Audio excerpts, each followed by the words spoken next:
Libro del Éxodo, versículos 1 a 27 del capítulo 18. Se llegó pues Jetro, suegro de Moisés, con los hijos y con la mujer hasta Moisés en el desierto donde estaba acampado al pie del monte de Dios. Al ver el suegro de Moisés todo lo que éste hacía por el pueblo, le dijo: ¿qué sentido tiene que tú hagas esto por el pueblo? ¿Por qué tú eres el único que te sientas, haciendo que el pueblo entero tenga que permanecer ante ti desde la mañana hasta la noche? Entonces el suegro de Moisés le dijo: no está bien lo que haces, te agotarás por completo tú y este pueblo que te acompaña. Es este un quehacer demasiado pesado para ti y no podrás llevarlo a cabo tú solo. Así pues, escúchame, voy a darte un consejo y que Dios esté contigo. Sé tú valedor del pueblo ante Dios y presenta ante Dios sus asuntos. Enseña al pueblo los decretos y las leyes y dales a conocer el camino que deben seguir y las obras que deben realizar. Pero elígete de entre el pueblo hombres probados, temerosos de Dios, hombres fieles y honrados, y colócalos al frente como jefes de 1000, de 100, de 50 y de 10. Que sean ellos quienes juzguen al pueblo en todo momento. Que te presenten a ti los asuntos graves, pero en los demás que juzguen ellos. Escuchó Moisés la voz de su suegro e hizo todo lo que le indicó. Mira, Dios hablaba con Moisés, y sin embargo, a pesar del trato que mantiene con Dios mismo y de esta relación estrecha que está referida únicamente a Moisés, repito, recibió sin soberbia y con suma prudencia el consejo de su suegro para poder regir un pueblo tan grande. Recuerden que estamos hablando de más de 600,000 personas. No era tan fácil el poder coordinar y arreglar o atender todos los asuntos que con un pueblo tan numeroso se presentaban. Y de hecho, Moisés hace esto porque sabía que cualquier persona que diera tan sabio consejo, en este caso, su suegro Jetro, provenía de aquel que es la verdad, como afirma Agustín en Sobre la Doctrina Cristiana. Y esto es algo importante también de tener en cuenta. El hecho de que nosotros tengamos una relación con Dios no significa que ésta quede reducida únicamente a lo que acontezca entre Él y cada uno de nosotros, sino que, por el contrario, también significa que necesitamos estar abiertos para poder reconocer qué indicaciones Dios mismo nos hará llegar a través de alguna otra persona. Y los criterios para poder distinguir si se trata o no de un buen consejo es que tanto bien se está pensando realizar y en base a qué criterios se está tomando esta decisión. Por ejemplo, si está basado en la prudencia, si es un consejo lleno de sabiduría o si simple y sencillamente se trata de algo verdaderamente benéfico. Así, aunque nosotros estemos a cargo de un asunto importante y seamos incluso los responsables inmediatos de los asuntos en general, no por ello hemos de despreciar los consejos que nos brindan para el mejor funcionamiento de la situación en general, tal y como ocurre en Moisés. O sea, no tenemos que ser engreídos y pensar que todas las decisiones debemos de tomarlas a solas y por cuenta propia, ya que mientras mayor número de personas se vean involucradas, necesitaremos también ciertos apoyos o respaldos que el Señor mismo nos hará llegar a través de alguien más, como ocurrió con Jetro. En todo caso, a través de Jetro, Moisés se libera para instruir de manera destacada en las cosas espirituales. O sea, también vemos esta otra dimensión. En efecto, ¿de qué, por ejemplo, le servía a Moisés esforzarse o desgastarse o dedicarse de lleno en asuntos meramente terrenos? No se hubiera dado abasto. Ahí, en efecto, el suegro tenía razón. Imagínense tratar de resolver disputas surgidas entre 600,000 personas. Iba a ser algo casi imposible. Ni lo hubiera logrado Moisés y además hubiera desatendido la prioridad asignada a las cosas espirituales. Por eso también, en este caso, Moisés, cede estos asuntos terrenos que ciertamente deben atenderse a personas prudentes que sean capaces de tomar las decisiones adecuadas. De hecho, Moisés recibe este consejo para que él mismo, más libre, esté disponible para los misterios espirituales que ha de comunicar al resto del pueblo. como afirma Gregorio Magno en la regla pastoral. Y me parece que tiene razón. La misión de Moisés es hacerle llegar al pueblo todo lo que Dios le expresa.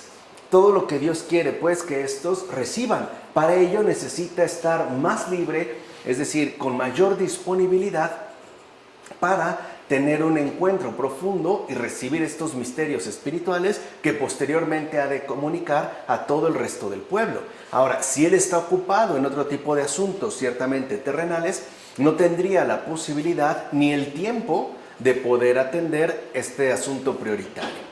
Por eso vemos también cómo el Señor no solo nos va a auxiliar, repito, por medio de otras personas a resolver determinados asuntos, sino que de igual manera nos permitirá tener mucha más libertad para dedicarnos a lo realmente importante, en este caso a las cosas espirituales, mientras que, como ocurre con Moisés, algunos otros se encargarán de asuntos que ciertamente son importantes, pero que no necesariamente le corresponde a Moisés resolver.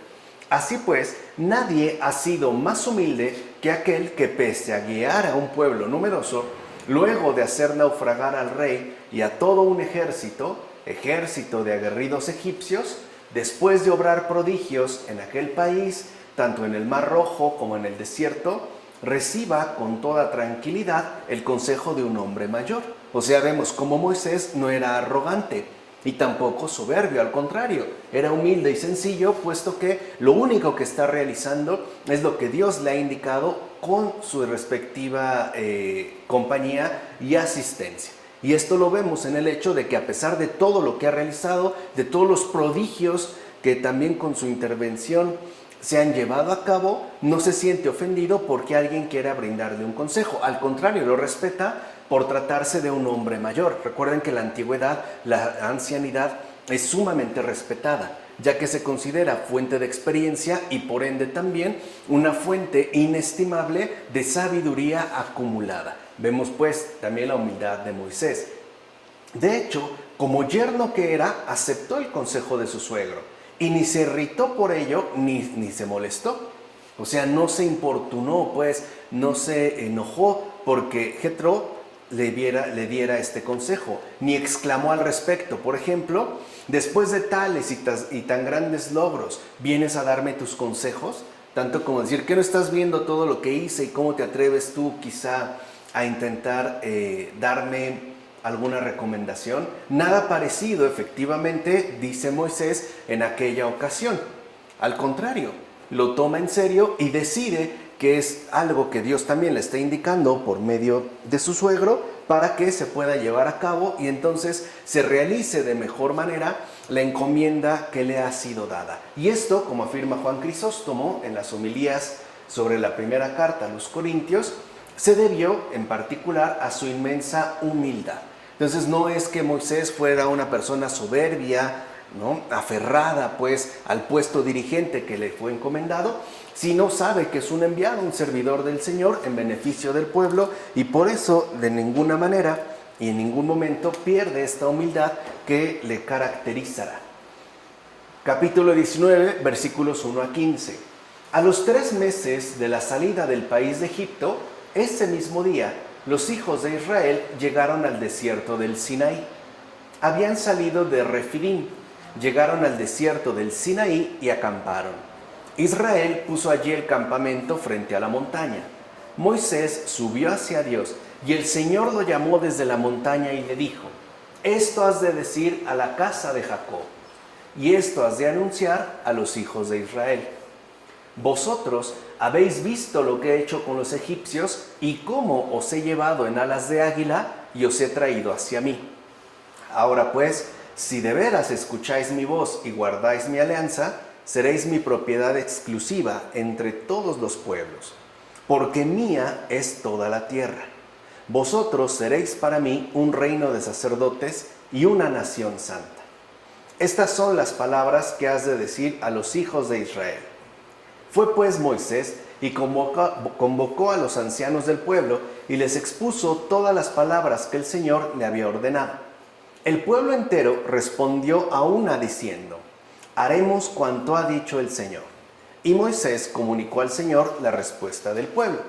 Entonces dijo el Señor a Moisés: he aquí, que yo voy a presentarme ante ti en una densa nube para que el pueblo oiga cuando me comunico contigo, y así te crean a ti siempre. Y Moisés refirió al Señor la respuesta de su pueblo. El Señor dijo a Moisés: ve al pueblo y haz que se purifiquen hoy y mañana, que laven sus vestidos y que estén preparados para el tercer día. Porque el día tercero el Señor descenderá a la vista de todo el pueblo sobre el monte Sinaí. Señalarás un límite al pueblo alrededor de la montaña y le dirás: os guardaréis de subir a la montaña y hasta de aproximaros a su falda. El que se aproxime a la montaña morirá sin remedio. Pero nadie pondrá la mano sobre el culpable, sino que será lapidado o asaeteado. Sea hombre o animal, no quedará con vida. Solo cuando suene el cuerno, subirán a la montaña. Vean cómo Dios va dando todas las indicaciones de lo que ha de realizarse una vez que han acampado en el desierto, es decir, en esta región del Sinaí.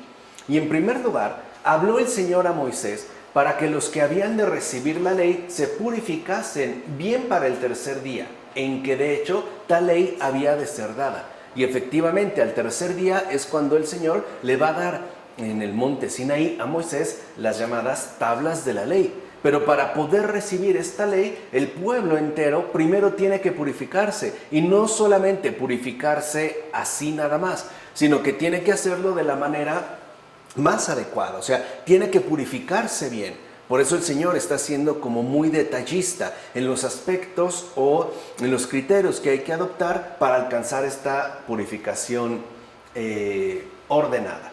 Así se ordena pues la purificación, ya que con esto se anuncia la debida preparación para acceder a la vida eterna, como afirma Agustín en el sermón. Y es esto efectivamente lo que está de por medio. O sea, en términos simbólicos se está hablando ya pues de la resurrección del Señor que ocurrió al tercer día, como nosotros ya sabemos. Entonces, para poder acceder a esta resurrección y por ende a la vida eterna, es necesario que nosotros llevemos a cabo durante el tiempo pertinente una purificación de vida para no vernos privados de tan inmenso regalo. Eso es lo primero que ya se les está indicando entonces al pueblo de Israel de forma simbólica, la necesidad de purificación para poder llegar a ese tercer día, donde ahora la ley ya no solo se va a referir a, digamos, a los términos literales de la antigua alianza, sino a su verdadero cumplimiento en términos de vida eterna, porque esa es la ley del Señor, que todos se salven y al alcanzar esta salvación, entrar a formar parte de esta comunidad plena de la vida de Dios mismo, es decir, de la vida eterna. Por eso se les da ya la indicación de que para poder pues acceder a ese tercer día es necesaria una debida purificación.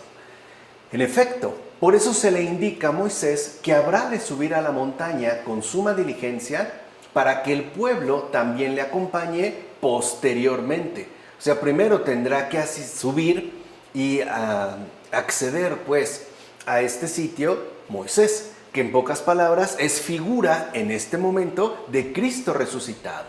El primero que ha de llegar pues de manera diligente a este tercer día de forma victoriosa es el resucitado, y después de él todos hemos de acompañarle ya posteriormente. Y para hacerlo pues se tiene que realizar este recorrido en un primer momento. Y esto, ojo, a pesar de toda debilidad humana. O sea, el hecho de que nosotros sí podemos alcanzar tal purificación de vida a pesar de nuestra propia debilidad, a pesar pues de nuestra propia condición humanamente encarnada. A pesar de todas estas dificultades, sí es posible llevarlo a cabo, como de hecho le fue posible llevarlo a cabo al propio Señor, que como sabemos no solo es verdadero Dios, sino también verdadero hombre. Y por ello, en esto consiste nuestra verdadera esperanza, o sea, según lo que Dios mismo ha mandado, ¿no? Tal y como afirma Gregorio Nacianceno en el discurso teológico. Quiere decir que no hay pretexto para no prepararse adecuadamente para ese tercer día de resurrección. O sea que, a pesar de nuestras humanas debilidades, no podemos dejar de lado el hecho mismo de ir mejorando e irnos preparándonos para ese momento, por decirlo de esta manera, definitivo, ¿no? Aquí vemos cómo se vuelve a dar este énfasis colocado en la resurrección del Señor. De ahí pues que el apóstol Pedro atribuya certeramente a los gentiles lo que fue atribuido anteriormente por Moisés al antiguo pueblo de Dios, pues creyeron en Cristo, quien como piedra angular los reunió en la salvación que había tenido Israel. Y por eso les llama Pedro linaje escogido, a causa de la fe, pero también sacerdocio real, ya que están unidos al cuerpo del verdadero rey y sacerdote. En efecto, es decir, Cristo, da a los suyos el reino como rey que es, y como pontífice, como sumo sacerdote, limpia todos sus pecados con el derramamiento de su sangre. Entonces, que se trate de un pueblo real y de un pueblo de sacerdotes es debido ciertamente a Cristo. Por una parte, puesto que esta condición de realeza nos es asignada por el propio Cristo, y por otra, porque en tanto sumo pontífice es el único que logra limpiar todos los pecados a través del derramamiento de su sangre. Así pues, los llama sacerdocio real para que siempre se acuerden de esperar el reino eterno por medio de ofrecer siempre a Dios su vida limpia e intachable, como afirma Beda en el comentario a la primera carta de Pedro. Y aquí hay algo importante entonces de destacar. Lo importante dentro de esta preparación, dentro de esta purificación, es tener la esperanza de aquello que se nos ha prometido y que de hecho se nos ofrece, es decir, la vida eterna, el reino eterno, por medio de un mejoramiento a través, por ejemplo, de la sanación de nuestras enfermedades espirituales, el acceso a la virtud, de hecho a la vida virtuosa, y en particular por medio de ofrecer, o sea, el hecho de practicar este ofrecimiento, esta ofrenda a Dios mismo por medio de una vida ciertamente limpia e intachable, a pesar, como dijimos hace un momento, de nuestra respectiva debilidad. Si es posible ofrendarle a Dios la vida entera a pesar de nuestra propia debilidad, porque eso es lo que cuenta, el ofrecimiento que nosotros llevamos a cabo. Ahora bien, el pueblo veía la columna de la nube y esta hablaba a Moisés. Hay como una situación ciertamente contrastada, ¿no? El pueblo ve la columna de la nube y es esta la que habla a Moisés. Dicha nube fue la anticipación de la carne de Dios. O sea, en este caso, se está apelando pues al misterio de la encarnación, la cual al menos el pueblo no estaba todavía en condiciones de mirar, de contemplar, de comprender. Apenas han pasado 3 meses de su liberación y todavía no están en condiciones de captar de manera adecuada este gran misterio, que como sabemos, en tanto encarnación, conducirá ciertamente a la resurrección. En efecto, a través de la nube, ¿no?, de esta forma visible, pero que no puede ser definida con toda precisión, el pueblo hebreo vio veladamente la figura de aquel que habría de venir en forma humana.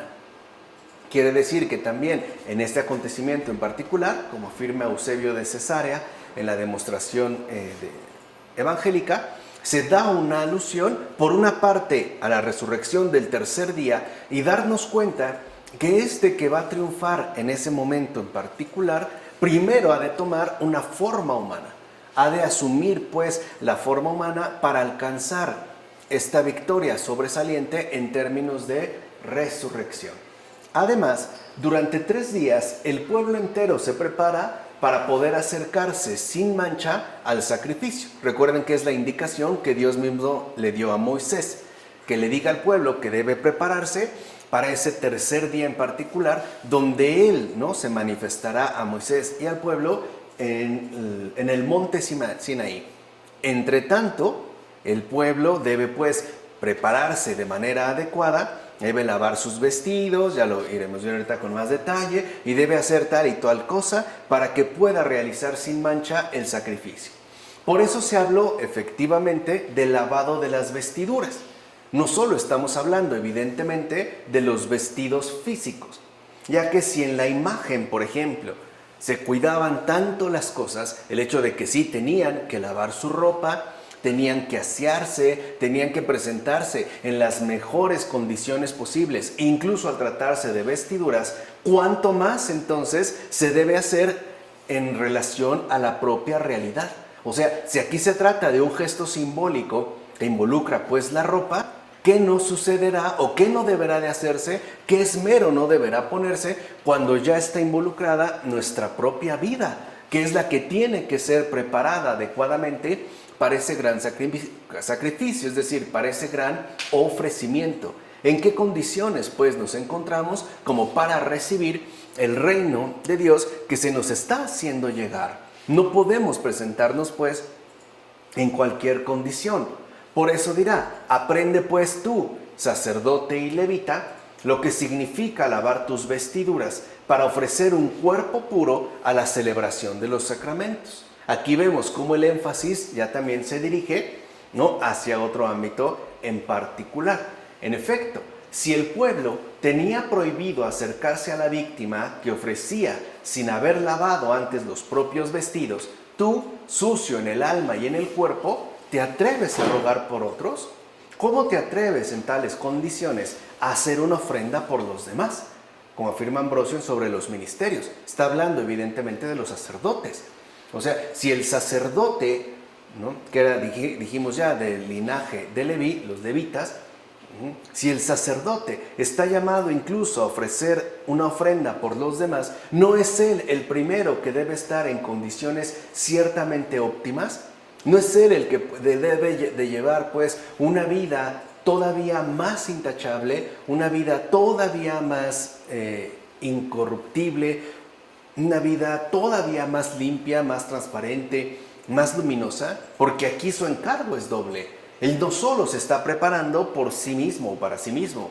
Ante todo, él está ahí interviniendo por todos los demás. Por eso, efectivamente, un sacerdote no puede presentarse al sacrificio, a la celebración litúrgica, si está sucio, tanto en el alma como en el cuerpo. Debe de ir totalmente limpio. Por eso vemos que al momento de la consagración, incluso se enjuaga, se limpia las manos. ¿Cuánto más no tendrá que hacerse en este caso con el alma? ¿En qué condiciones pues se presenta un sacerdote al momento de celebrar la liturgia, la Eucaristía? Y también en qué condiciones vamos cada uno de nosotros a participar de esta Eucaristía, tanto en el alma como en el cuerpo. O si nosotros queremos interceder por alguien más, por mi primo, por mi tío, por mi abuelo, por aquella otra persona, por mi amigo, por este conocido, por aquel desconocido, ¿en qué condiciones estamos como para hacer esta intercesión? Si nosotros queremos pues abogar por los demás o interceder por los demás, pues necesitamos cuidar todavía nuestra propia purificación, o sea, nuestra propia condición de vida. Por otra parte, allí, o sea, en el Antiguo Testamento, se le prohibía al pueblo acercarse al lugar en que era dada la ley. Se tenía que quedar a las faldas de la montaña, no podía traspasar pues este límite. En cambio aquí, o sea en el Nuevo Testamento, desciende el Espíritu Santo sobre todos aquellos que lo esperan para congregarlos a todos, como afirma Agustín en Del Espíritu y de la Letra. O sea que no se trata de ir. No quiere decir que porque el pueblo hebreo fuera indigno de recibir al Señor. No es eso lo que se está diciendo. Lo que se está diciendo es que no se trata de ir, sino de recibir. O sea, no se trata de que nosotros queramos ganarnos la gracia que Dios nos ha concedido por medio, por ejemplo, de múltiples esfuerzos. Subir una montaña no es sencillo, ¿no? Involucra esfuerzo, sudoración, toda una serie pues de ejercitación que puede ser más o menos intensiva. No se trata de esto, o sea, no se trata de llegar a Dios. Se trata de recibir al Dios que ha venido a nosotros, a este Dios que se ha hecho hombre en el seno virginal de María. No se trata pues de ir, por eso es que el pueblo se queda, no porque Dios sea elitista y escogió a y entonces los demás no están en condiciones de subir. No se trata de subir, no se trata de ir hacia lo alto, se trata de recibir lo que nos viene dado de allá. O sea, se trata de estar disponibles y abiertos para la gracia que en efecto Dios nos quiere conceder. Y la mayor gracia que Dios nos concede es Él mismo. O sea, Él en tanto Espíritu Santo, Él que está dispuesto, como lo ha hecho y lo sigue haciendo, a derramarse sobre todos y cada uno de nosotros, a inundar, a sobrellenar, ¿no? A sobreabundar el corazón de cada persona viva en esta tierra. Esto es importante también de comprender para no creer que entonces ahora la cosa ha cambiado. No, en el principio se les indica pues que deben de permanecer al margen, no porque ellos deban llegar a Dios, sino porque Dios va a llegar a ellos. Es Dios pues el que va a venir a nosotros, y vino, y se encarnó, y se hizo hombre. Eso es lo primero que debemos comprender. Por eso hay que entender ya que el cielo, uno no llega al cielo, uno lo recibe aquí en la tierra, por medio de esta preparación, por medio de esta purificación, por medio de esta disponibilidad, de esta apertura y sobre todo de la receptividad. Por eso es tan importante que no olvidemos lo que hemos aprendido a través de Michel Henry, que nos ayuda también a entender de manera fundamentada, ciertamente filosóficamente muy rica, todas las implicaciones que conlleva la propia existencia cristiana. Entonces no lo olvidemos, porque esto es muy fundamental. No se trata de ir, se trata de recibir. No se trata de que nosotros tengamos que hacer tal y tal cosa para ganarme el cielo. El cielo está abierto. Se trata de que yo esté en condiciones óptimas para poder recibir profundamente todo lo que Dios me ofrece, toda su gracia. Lo que tengo que hacer es pues esforzarme en no negarme, en no oponerme a la voluntad de Dios en mi propia vida y evidentemente en la vida de los demás, porque aquí no se trata de un asunto meramente privado. Si yo no recibo, ¿qué haré llegar a los demás? Que es generalmente la dinámica que el Señor lleva a cabo. A uno da para que éste reparta a los demás. Mientras más reciba, más repartirá, más hará llegar. Entonces recordemos, no se trata pues de ir, sino de recibir, algo que ya se le había dado a conocer al antiguo pueblo de Israel al momento de llegar al Sinaí. Así pasamos entonces de este capítulo 19, de los versículos 16 a 25. No pierdan de vista lo que hemos dicho, por lo menos en esta secuencia. El día tercero, al despuntar la aurora, hubo truenos y relámpagos, y una densa nube sobre la montaña, y un sonido muy intenso de trompeta. Todo el pueblo que estaba en el campamento se estremeció.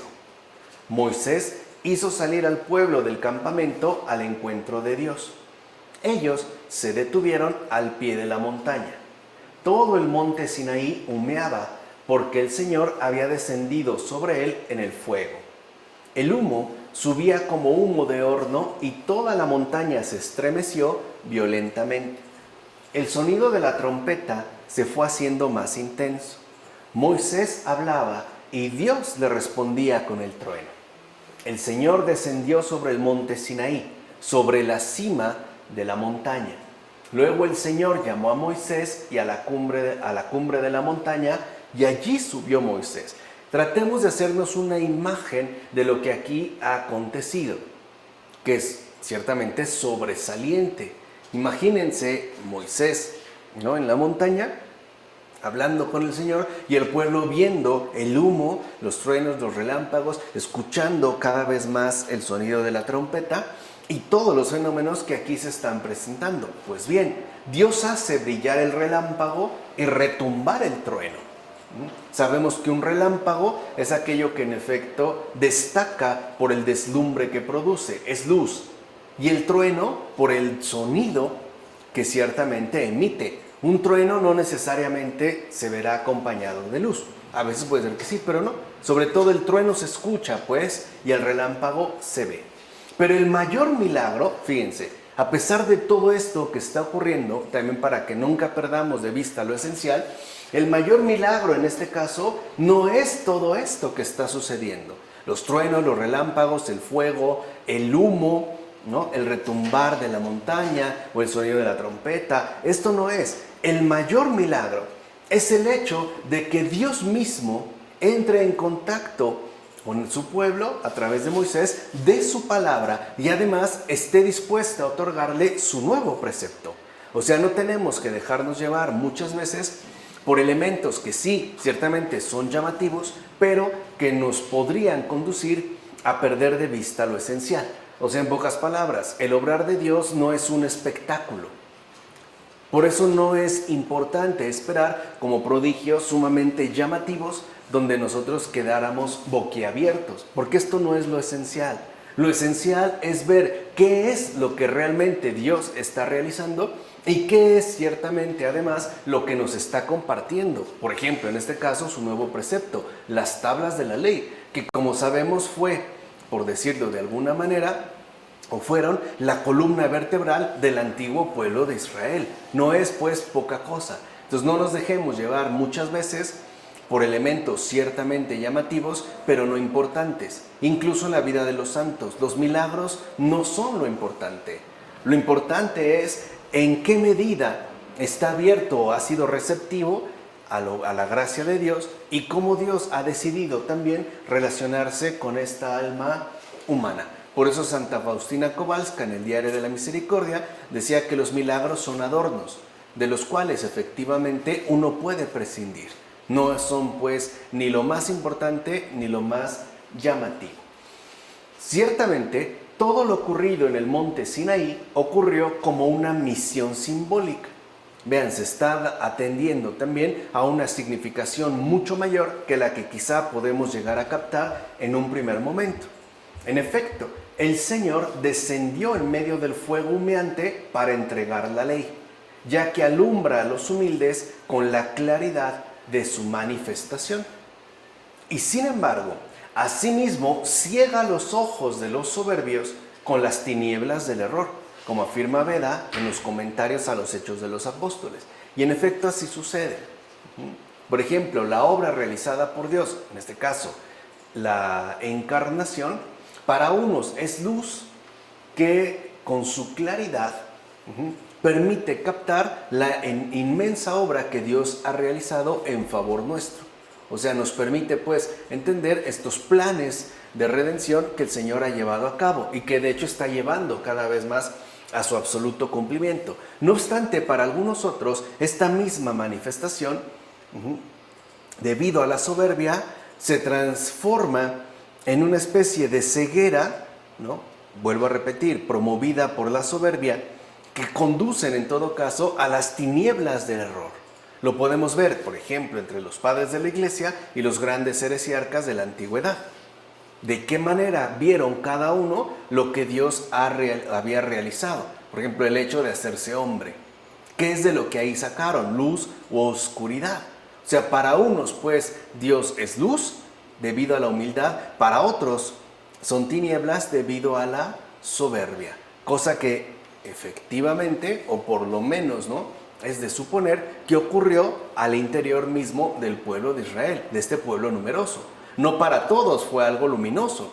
Quizá algunos esperaban otra cosa. Quizá a algunos les hubiera gustado que se dieran cosas distintas. O, como lo sabemos que ocurrió al final con la casi mayoría del pueblo judío, por lo menos quizá estaban convencidos de que Dios hubiera obrado de otra manera muy distinta y que no hubiera hecho las cosas tal y como efectivamente las hizo. Que se hubiera presentado quizá como un rey poderoso, subyugando a todos los pueblos de la tierra y entronizando al pueblo de Israel como, digamos, la nación suprema entre las otras naciones. Quizá el obrar de Dios para algunos, debido a la humildad, vuelvo a repetir, es luz, para otros fue tiniebla, ¿no? Y por ende decidieron, debido a esta soberbia, dejarse llevar más bien por el camino del error. Así pues, el Señor de todo descendió en una visión ígnea de fuego al monte Sinaí. Había allí una nube densa, tiniebla, oscuridad y el sonido de una trompeta con gran estruendo. No obstante, los sonidos de la trompeta eran débiles al principio, pero luego se prolongaron y se hicieron cada vez más fuertes.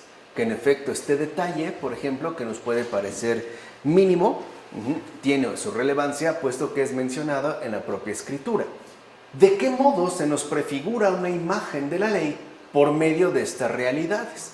De lo que ahorita acabamos de comentar. El propio sonido de la trompeta nos da la respuesta.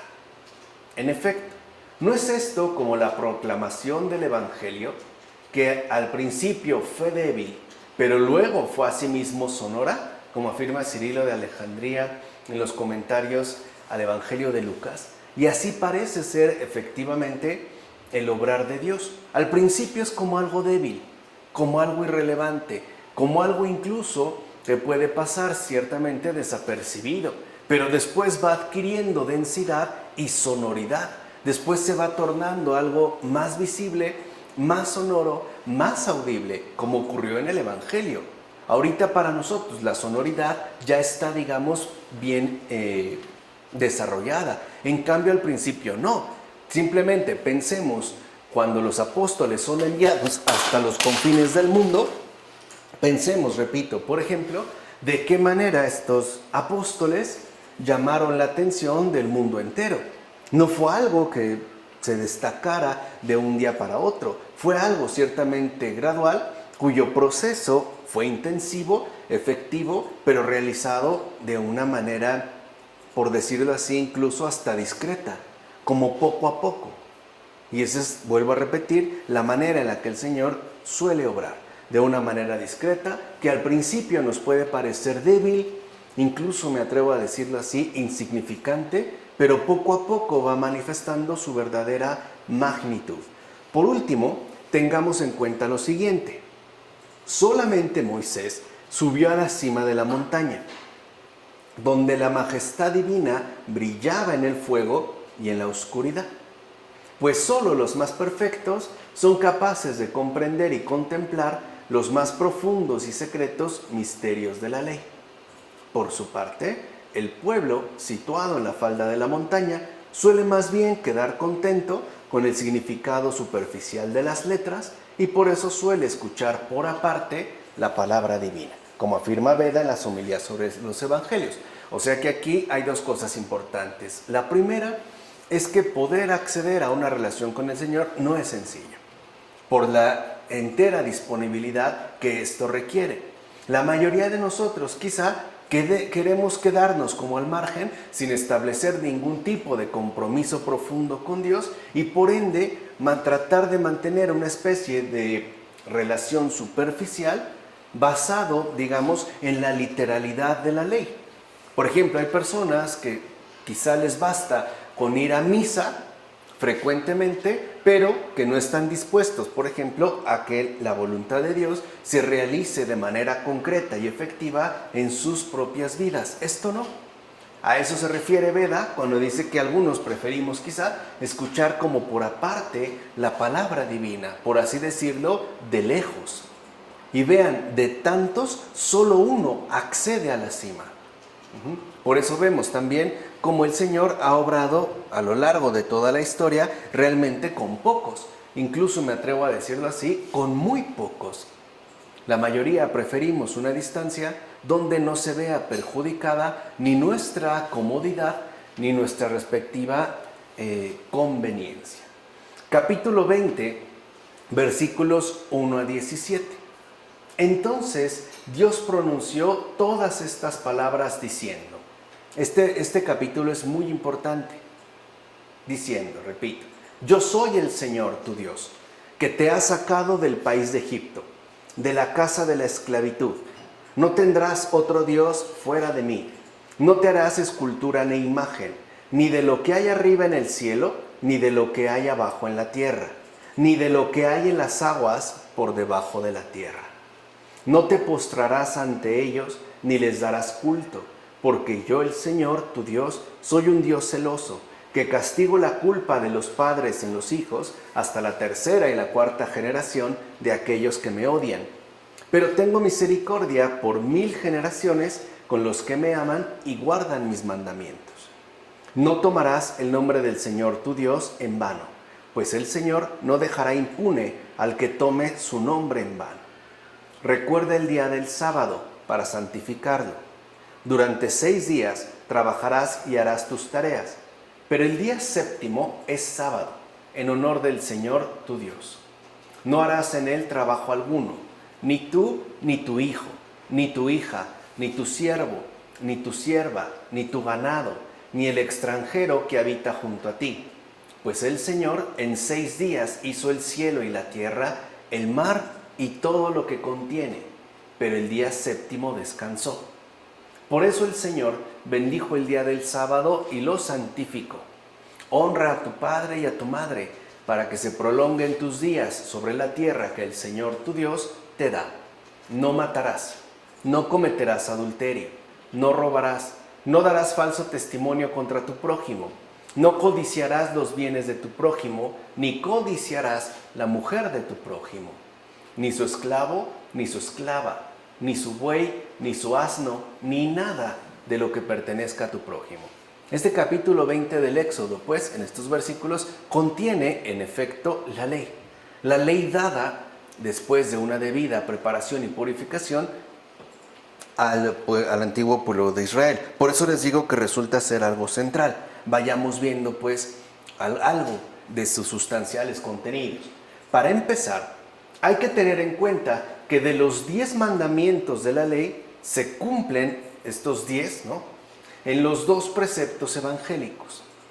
A saber, se cumplen todos estos 10 con los 2 preceptos evangélicos, o sea, con el amor a Dios y al prójimo.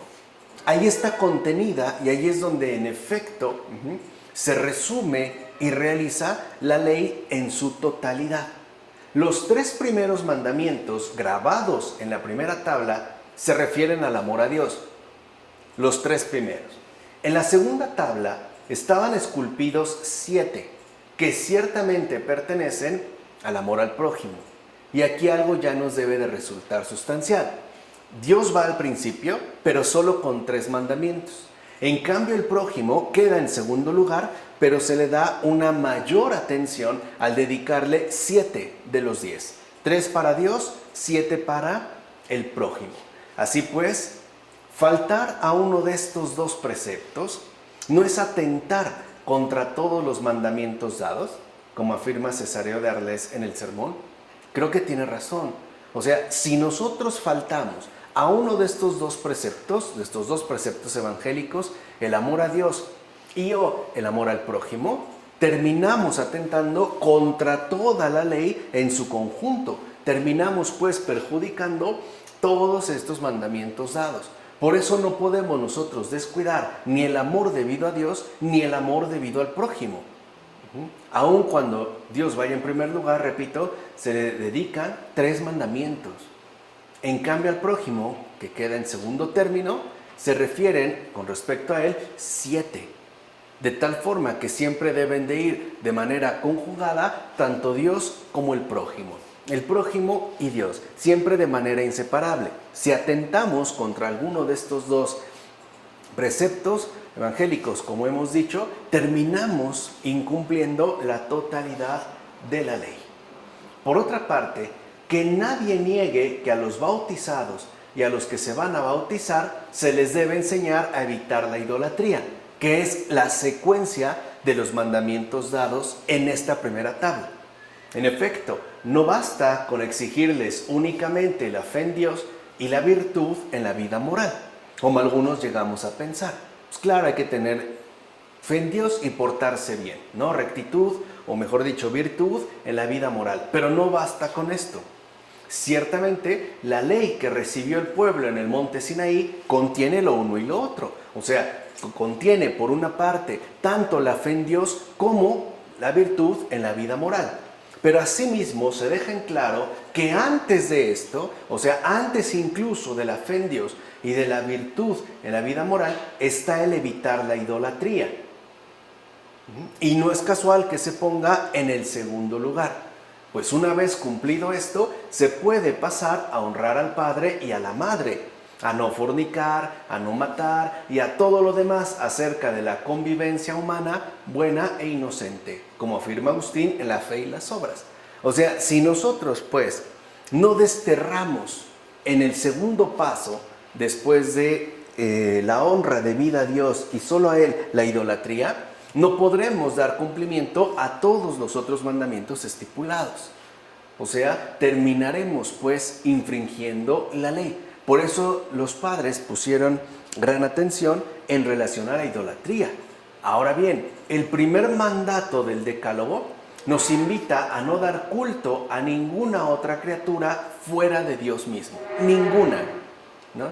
Se prohíbe pues cualquier tipo de culto a cualquier criatura fuera de Dios mismo. Si se admite este precepto, reconoceremos entonces que solo hay que creer en el único Señor Dios, es decir, tanto en el Padre como en el Hijo. Yo soy se refiere pues a ambos, como afirma Fulgencio de Ruspe en las cartas. ¿Por qué? Vuelve a aparecer como esta insistencia en la igualdad entre el Padre y el Hijo. Porque recuerden que en estos primeros momentos de los padres de la Iglesia, algunos ponían en cuestión la naturaleza del Hijo.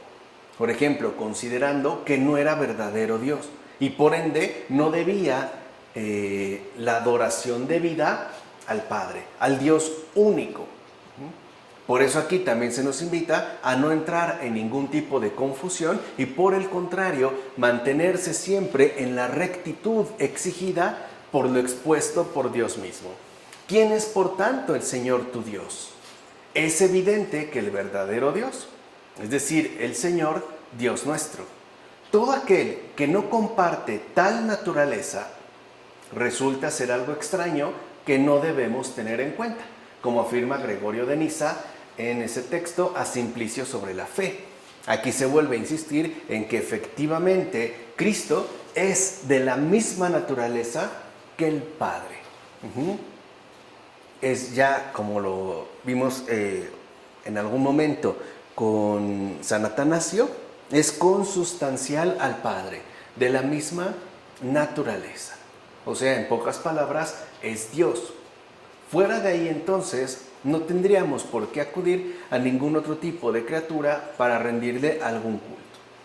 Por otra parte, es evidente que los que viven conforme a la ley no adoran cosa alguna fuera de Dios, ni siquiera los ángeles del cielo, por muy celestes que sean. A los ángeles no se les adora. De hecho, recuerden lo que una vez dijimos, pero lo repito aquí por si ya lo olvidaron. A Dios es toda nuestra adoración. A la Virgen no se le adora, se le venera, que es una cosa muy distinta. O sea, a la Virgen se le debe veneración, no adoración. Y a los santos ni siquiera se les debe veneración, sino devoción. Podemos pues resumir que nuestra devoción es para los santos, nuestra veneración para la Virgen y nuestra adoración únicamente para Dios, es decir, para el Padre, el Hijo y el Espíritu Santo.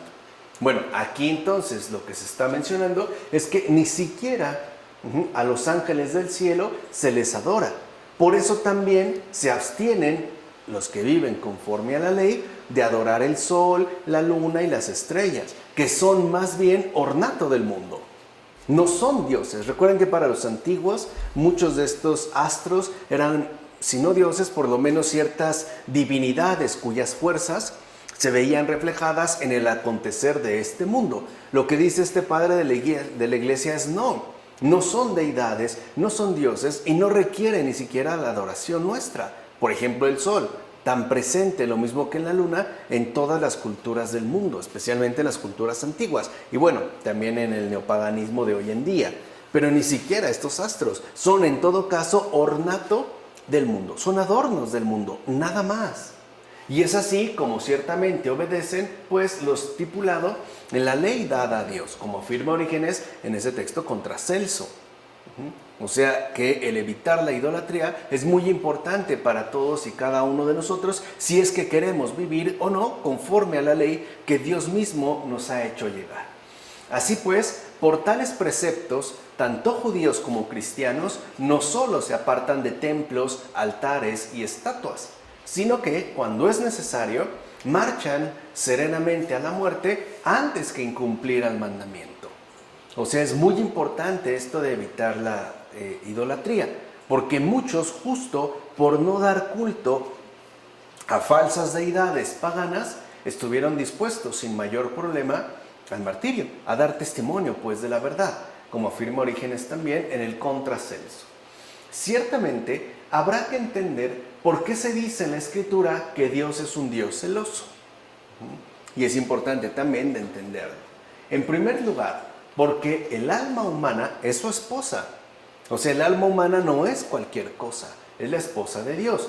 Y por eso Él se mantiene alerta y vigilante para que se mantenga alejada de la fornicación espiritual con demonios, que por error son llamados dioses. Entonces vemos cómo en realidad, ¿no?, en este caso la idolatría es fornicación espiritual. Esa es la idolatría, la fornicación espiritual. Además, con demonios que por error humano, son llamados dioses. Por eso Dios mismo cuida a su esposa, la cuida con esmero y con dedicación, la protege, se evita pues el adulterio. Los que han padecido infidelidad saben perfectamente bien lo doloroso que es que alguien que amas te engañe con otra persona. Y a lo mejor tal vez no físicamente, pero incluso el hecho de que esté contigo pero siga amando a alguien más, duele. Pues aquí Dios establece la misma relación, como es evidente, basada en el amor, como afirmó Orígenes en la exhortación al martirio. ¿O no es verdad que Cristo es extraordinariamente celoso del templo de Dios que hay en cada uno de nosotros? Por ejemplo, no queriendo que sea un mercado ni una cueva de ladrones. O sea, ¿no es verdad también pues que Dios está sobremanera atento a nuestra alma y a lo que ahí va ocurriendo? Así pues, se dice que es celoso, algo dicho en sentido metafórico, para que podamos comprender que no quiere que nada ajeno a su voluntad se mezcle con el alma de ningún ser humano. Ahí entendemos por qué se afirma que Dios es un Dios celoso, porque no quiere que nada ajeno a su voluntad se mezcle con el alma de ningún ser humano. ¿Por qué? Porque cualquier otra cosa que no sea su voluntad para nosotros es dañino y es nocivo. Por eso cuida tanto el alma humana y busca y se esmera para que no se entremezcle, para que no ingrese nada al alma fuera de su voluntad, que al final lo único que hará es produciéndonos un terrible daño. En particular, ¿no?, con el alma de aquellos que en verdad desean recibir la divina fe. O sea, más en aquellos que buscan, que muestran una genuina sinceridad al momento de recibir la verdad, al momento de entrar en comunión con Dios, al momento de querer prepararse para la divina fe, como también afirma Orígenes en los comentarios al Evangelio de Juan. Ahora bien, el segundo precepto es: no tomarás el nombre del Señor tu Dios en vano. El nombre del Señor, Dios nuestro, Jesucristo, es la verdad. Él mismo ha dicho: yo soy la verdad, como lo afirma en Juan. Ciertamente, la verdad purifica, mientras que la mentira contamina. ¿Ves? Cuando una persona miente, se siente mal de haber mentido. Queda como intoxicado, ¿no? El que dice la verdad habla pues de Dios. Decir la verdad es hablar con razón y luz. En cambio, el que miente no habla, ya que solo hace ruido y contamina, es decir, empaña la luz. Por eso el amor a la verdad está en conformidad con el mandato, como afirma Agustín en el sermón. Que vemos también algo ya importante aquí, puesto que se te ha dicho: no tomarás el nombre del Señor tu Dios en vano, para que no pienses que Cristo es una criatura por el hecho de que se haya hecho humano por ti, como afirma Agustín en el sermón también. O sea, ¿qué ocurre aquí? No tomarse el nombre de Dios en vano es no acudir a la mentira ni manchar nuestra boca y corazón con falsedades, y no estarse tomando a la ligera, vuelvo a insistir, la obra que Dios mismo ha realizado. Por ejemplo, pensar que porque Dios mismo se haya hecho un humano por nosotros, es una criatura como cualquier otra. Ahora bien, con el tercer precepto se nos inculca una cierta llamada al descanso, a la quietud del corazón, a la tranquilidad del pensamiento.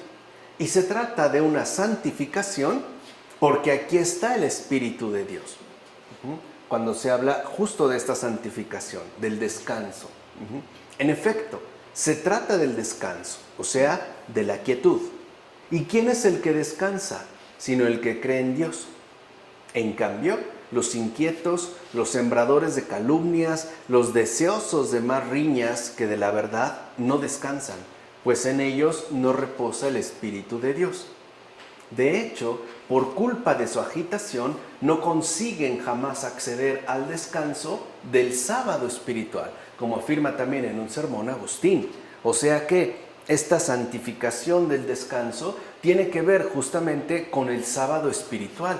Es a lo que se nos invita. Si nosotros pues permanecemos en buenas relaciones con Dios, podremos vivir tranquilos. Si no, la agitación es la que nos terminará apresando y causando incomodidades profundas a nivel interior y bueno, evidentemente también a nivel exterior.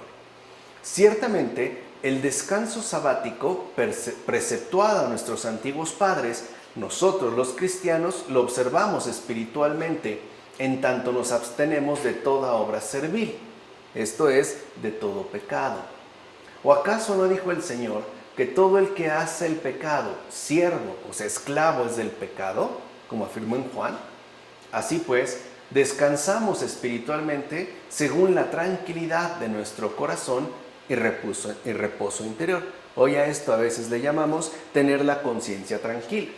Sin embargo, aunque se ponga todo el empeño en procurarlo, o sea, aunque tratemos de mantener este descanso sabático de forma ininterrumpida, no se logrará el perfecto reposo hasta después de haber salido de esta vida, como afirma Agustín en el tratado sobre el Evangelio de Juan, y parece que tiene razón. O sea, aquí a veces podemos tener una cierta tranquilidad interior en relación a nuestro respectivo trato con Dios o bien en base a la rectitud de nuestro obrar.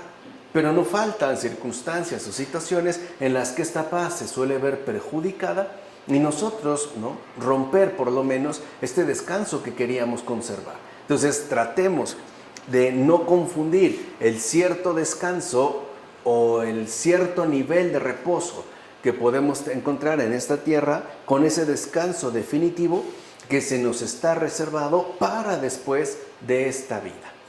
Así pues, observar el sábado es no cometer pecado alguno. Eso significa la observancia del sábado, el descanso sabático. Quien no comete pecado, disfruta entonces del descanso que Dios quiere para él, como afirma Agustín en el sermón. Por eso cuando una persona dice que lo único que quiere es estar tranquila, no solo se refiere a las condiciones externas de su existencia. Algo puede haber de ello, pero no es lo fundamental. Aquí lo fundamental es que ya no quiere tener, o está expresando que no quiere tener en realidad ningún trato con el pecado debido a la inquietud y la perturbación que provoca en el alma. Esa es la observancia del sábado. O sea, en este caso, como ya lo hemos comentado, el tercer precepto, ¿no? Repitamos, como dijo Agustín también en un sermón, quien no comete pecado, pues disfruta entonces del descanso que Dios quiere para él, y así cumple la ley. En efecto, quien no comete pecado, adquiere una cierta imposición del descanso, al menos hasta cierto punto. Es decir, el sosiego del corazón y la serenidad de la mente, fruto de la buena conciencia.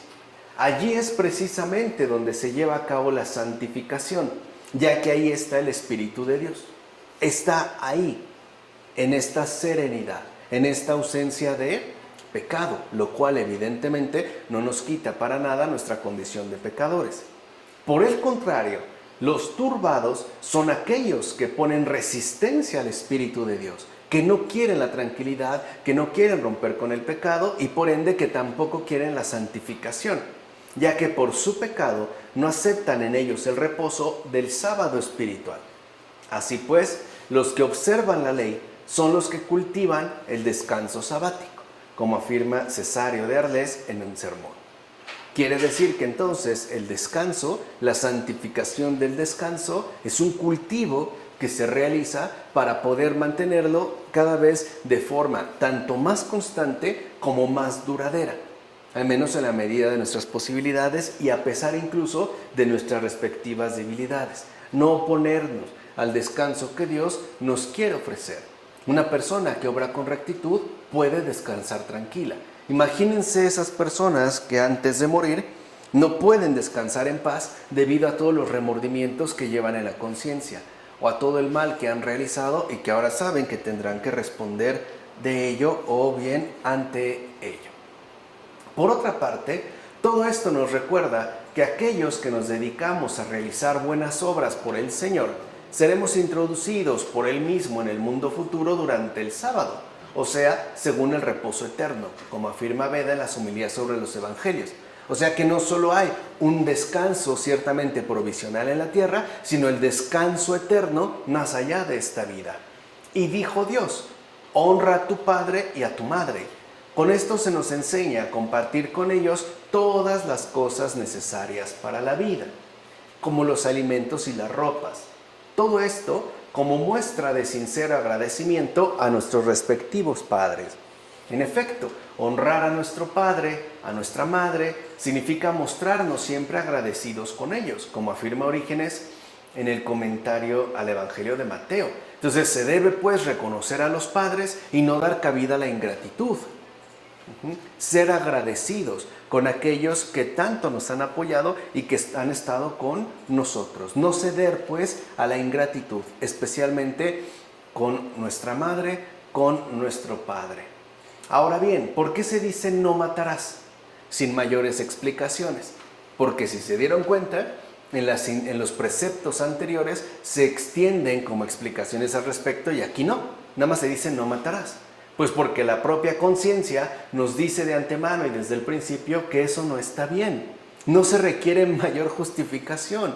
Es algo que nuestra propia conciencia atestigua que no está bien.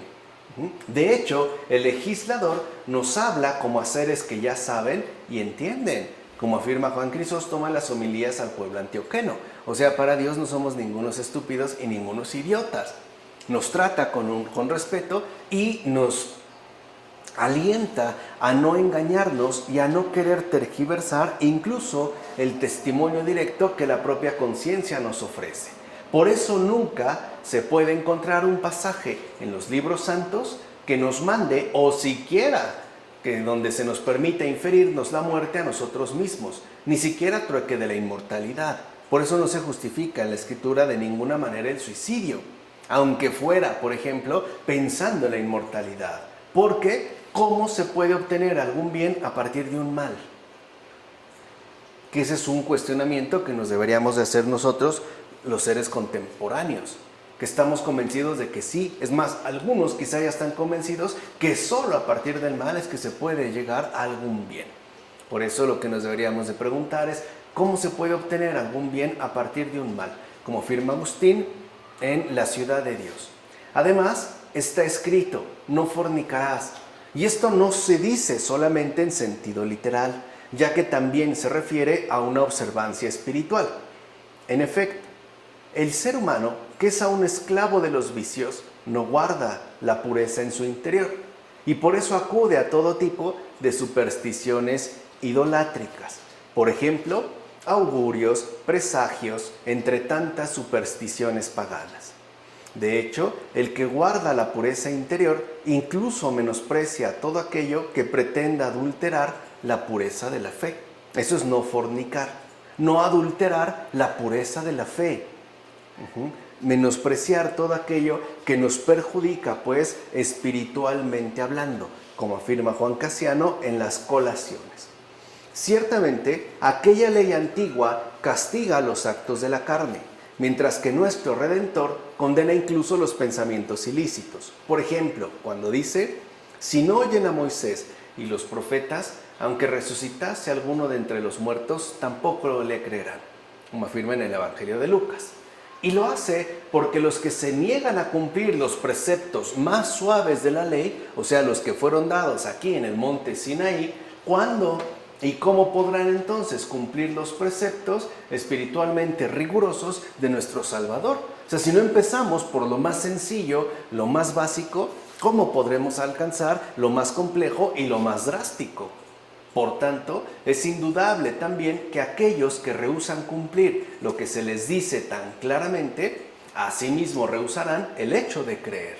O sea, si nosotros rechazamos lo que se afirma de manera clara, es porque de fondo no estamos dispuestos a ingresar a la experiencia de la vida creyente, a la fe, como afirma Gregorio Magno en las homilías sobre los evangelios. Por otra parte, la propia Escritura condena de manera rotunda la mentira al decir: no dirás falso testimonio. O sea, como afirma el apóstol, renunciando a toda mentira, hablad la verdad, como dice el apóstol Pablo en la carta a los Efesios. ¿O acaso no es verdad que todo el que afirma algo ciertamente ofrece el testimonio de su propio interior, como afirma Agustín sobre la mentira? O sea, el que miente es mentiroso. Está ofreciendo con sus mentiras algo de sí mismo. Así pues, si conoces la verdad en lo que has de testimoniar, brilla la luz en tu interior. Pero, si vencido por un torpe afán de lucro, te resuelves a dar falso testimonio, si te dejas vender o hablar mal de alguien por obtener algún beneficio, de inmediato empezarás a ser agitado por la ausencia de Cristo. Y por tanto, más bien zozobrarás en las olas de tu propia avaricia. De hecho, si optas por la ausencia de Cristo en tu vida, andarás siempre oscilando al borde del naufragio, como afirma Agustín en un sermón. Y creo que tiene toda la razón, me parece que es algo muy entendible. Por eso, también la ley fue promulgada para reprimir la avaricia, ya que estando inmersos en tal enfermedad, debemos buscar la medicina de la gracia. Por eso se nos dice, no codiciarás. Es decir, para evitar el camino mortal y así poder llegar a la inmortalidad beatífica. De hecho, se nos pide alcanzar una perfección completa y por eso se nos dieron los mandamientos, como afirma Agustín en el matrimonio y la concupiscencia. Vemos por qué la codicia puede ser algo sumamente deplorable para nosotros y para la sociedad en su conjunto. No basta pues con evitar la maldad, ya que aquello que se busca es la perfección. ¿Qué tiene entonces de perfecto temer al castigo? Como afirma Agustín en un sermón. O sea, no solo tratamos de cumplir los mandamientos por miedo a. No es esto lo que nos mueve, no es el miedo.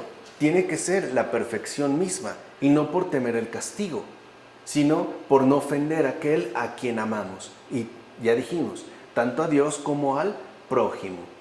¿Y cuál es entonces la destrucción del mal? Sino lo que dice la ley, es decir, no codiciarás.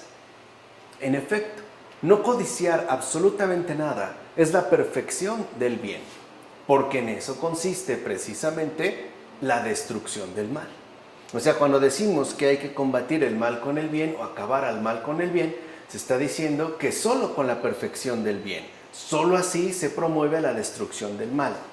Así pues, no demos ningún tipo de consentimiento a la codicia, ni dejemos que nuestros miembros sean sus ejecutores, como afirma Agustín en el Tratado sobre el Evangelio de Juan. No queramos aquello que no poseemos, puesto que se pueden despertar la codicia y cometer verdaderas atrocidades, sea pensando en cosas o personas. De hecho, si no codicias, no tendrás entonces malos pensamientos contra tu prójimo. ¿Por qué él sí? ¿Por qué yo no? Etcétera, etcétera, etcétera. ¿O acaso no es verdad que del Señor es la tierra y cuanto la llena? Se afirma en el Salmo. Si tienes a Dios, ¿qué has entonces de codiciar? Quiere decir que ahí nos faltaría perfección, como afirma también Agustín en un sermón. Por último, ya para terminar el día de hoy, todos sabemos que David se dejó arrastrar por la concupiscencia y deseó a la mujer de su prójimo. Se dejó llevar justamente por esta concupiscencia para hacerse con la mujer de su prójimo y la robó. En tal caso, su culpa fue castigada con la pena que merecía y el pecado que cometió solo lo borró con los serios lamentos de la penitencia, como afirma Gregorio Magno en las homilías sobre los evangelios. Entonces, con esto vemos también el daño que se puede causar verdaderos problemas tanto a nosotros como al prójimo. Por eso aquí terminamos el día de hoy y exponemos, insistimos, la relevancia que tiene este capítulo 20. En tanto, ahora sí, la donación de la ley. Vamos a dejarle hasta aquí. En nombre del Padre, del Hijo, del Espíritu Santo. Amén.